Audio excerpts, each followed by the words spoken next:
तो उत्तर प्रदेश विधानसभा चुनाव में अभी कुछ वक्त बाकी है, लेकिन सियासी हलचल अभी से तेज हो गई है। नमस्कार, मैं हूं नीलू। तो उत्तर प्रदेश में 2027 में होने वाले विधानसभा चुनाव के लिए एआईएमआईएम चीफ असदुद्दीन ओवैसी अभी से गंभीरता से जुट चुके हैं। इस बार वो सिर्फ मुस्लिम वोट बैंक पर फोकस करने से आगे निकल चुके हैं और इसी तरह की पॉलिटिकल इंजीनियरिंग में जुटे हैं जैसा अन्य परंपरागत सियासी दल करते हैं। वो मुस्लिम वोटरों के साथ साथ एक ऐसे जातीय समीकरण को जोड़ने की फिराक में हैं जो अखिलेश यादव ही नहीं बल्कि बीजेपी के जनाधार में भी सेंध लगाने की कोशिश लगती है। हैदराबाद के सांसद असदुद्दीन ओवैसी ने सोमवार को ही उत्तर प्रदेश में बीजेपी को हराने के लिए किसी भी दल के साथ गठबंधन की बात कही और उनके साथ इस बयान के साथ ही राज्य में तीसरे मोर्चे की अटकलबाजियां शुरू हो चुकी हैं। सवाल है कि ओवैसी इस तीसरे मोर्चे में किन दलों को साथ लेना चाहेंगे। तो इसके ताजा बयान के आधार पर राजनीतिक जानकारों का मानना है कि असदुद्दीन ओवैसी उत्तर प्रदेश में गंभीर चुनावी प्लेयर बनने के लिए इस बार दलित और गैर यादव ओबीसी वोटरों को फोकस करना चाह रहे हैं।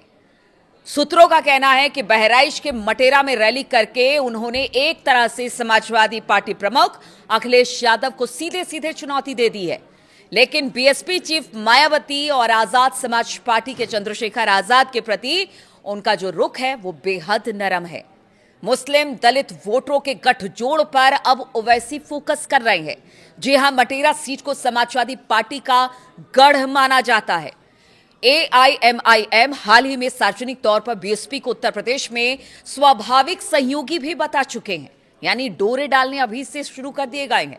बीएसपी और चंद्रशेखर आजाद के साथ गठबंधन का सीधा मकसद दलित मुस्लिम गठजोड़ पर काम करना है, जो उत्तर प्रदेश में एआईएमआईएम के लिए एक मजबूत जनाधार बन सकता है। राजनीति के जानकारों का कहना है कि बहराइच की धरती से ओवैसी ने बहुत ही सोच समझकर अपने चुनावी अभियान की शुरुआत की।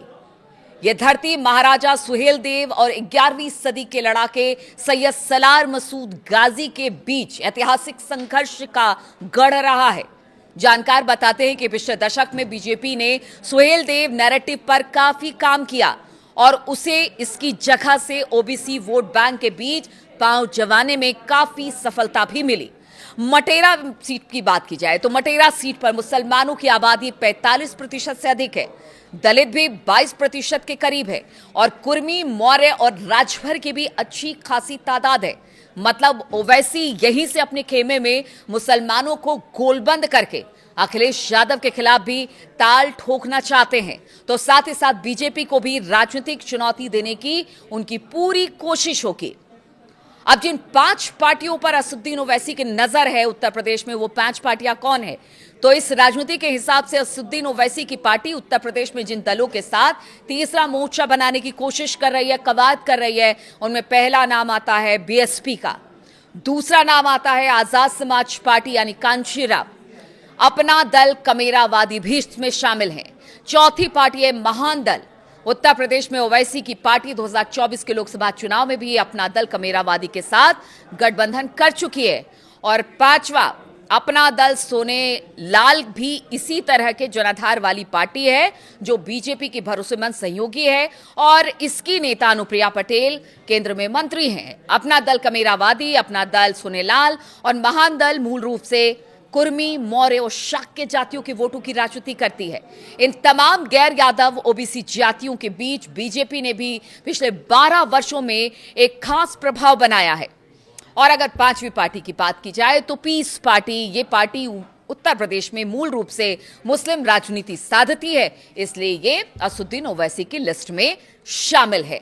तो अब देखिए, बिहार में असदुद्दीन ओवैसी ने जिस तरह से खेला बिगाड़ा था आरजेडी का, क्या इसी तरह के खेल बिगाड़ने के लिए अब समाजवादी पार्टी असदुद्दीन ओवैसी तैयार उत्तर प्रदेश में दिखाई दे रहे हैं? क्योंकि अगर वो गठबंधन समाजवादी पार्टी के साथ या कांग्रेस के साथ उनका नहीं होता है तो फिर वो अलग से चुनाव लड़ेंगे और हो सकता है कि वो डैमेज करे, लेकिन उससे पहले ये तीसरे मोर्चे की भी कवायद चल रही है। हालांकि देखिए, अभी विधानसभा चुनाव दूर है, इन कवायदों और इन अटकलों को लेकर बाजार बहुत ज्यादा गर्म रहेगा, लेकिन ये देखना जरूर होगा कि इस बार असदुद्दीन ओवैसी किसे उत्तर प्रदेश में डैमेज करते हैं, कांग्रेस, समाजवादी पार्टी या फिर बीजेपी। और इससे उनको कितना फायदा मिलता है ये तो आने वाला वक्त ही बताएगा। बहुत बहुत शुक्रिया मेरे साथ इस वीडियो में शामिल होने के लिए।